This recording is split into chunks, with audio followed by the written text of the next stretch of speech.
Rodeo Red, written by Mary Pat Perkins and illustrated by Molly Idle. Read by your grandma.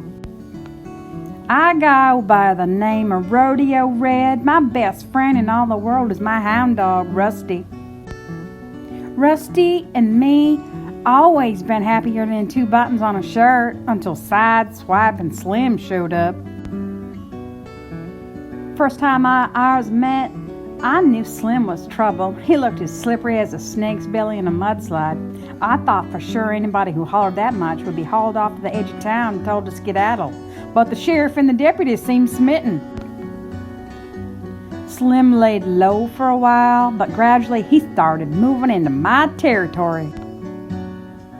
I come home to find my belongings all in a tumble, my spurs missing, and grape jelly smeared on my favorite hat. I tried reasoning with Slim. I showed him the border between his camp and mine.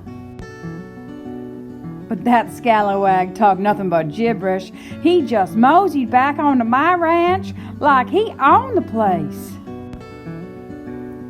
Finally, I threw in the sponge. I didn't want nothing more to do with that cantankerous lemon custard.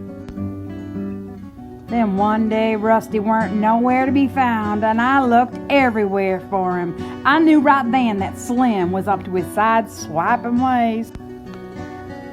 It was time for us to go toe-to-toe, eyeball to eyeball. Late that night, I snuck into Slim's camp. There he was, sawing logs, poor Rusty in his clutches. I eased up and tried to slip Rusty out real gentle-like, but Slim was squeezed and that dog tighter than a greenhorn riding a bucking bronco. I tugged and pulled, but it weren't no use. "Dad burn it, Slim!" I hollered. "Give me back my dog!" Well, that woke him up, and he set to squalling like a fire truck heading to a wiener roast gone bad. And 2 shakes the deputy was there telling me to get, and wouldn't you know, Slim would have the law on his side. I went back to my ranch feeling lower than a prairie dog's basement. I just had to get my Rusty back. The next day, I snuck back into Slim's camp. I swung my rope round and caught Rusty around the middle, but Slim let into a fit loud enough to cause a stampede. Sheriff showed up, and well, what followed weren't pretty.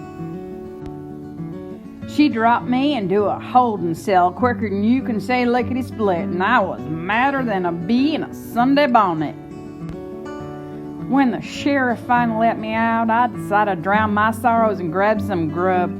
Halfway through the second cookie, I heard commotion. Stagecoach arrived with mail. Glory be, there was a package for me. It was a belated birthday gift from Aunt Sal. Now, Aunt Sal, she is a good old gal, but truth be told, she is a city slicker. I was hoping for a sturdy set of boots or a good piece of rope. Instead, I got some sort of varnished varmint. It looked lazy and addle-brained to me, and I doubted it could keep mice out of a barn. And then an idea lit up in my noggin. I sauntered into Slim's camp bold as a new nickel. I had that sissified simpleton in my arms, cuddling it like it was the best thing I could ever think to do. Slim's eyes shone like 2 full moons. He stretched out his hands and said, "Gimme, gimme, gimme." I took my time, petting it real slow like. "You want these, critter?" I looked him square in the eye. "You gotta give me back my dog." Slim hesitated. His eyes darted back and forth between Rusty and that fussy feline.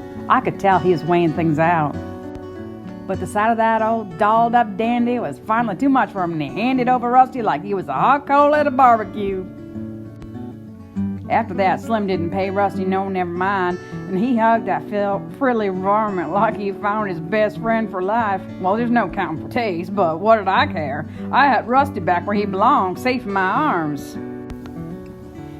It was time to put my boots up for a spell before the next adventure, and I tucked Rusty close, and we headed back to the ranch, happier than 2 freckles on a sunny cheek. Your goofy Grammy loves you. Good night.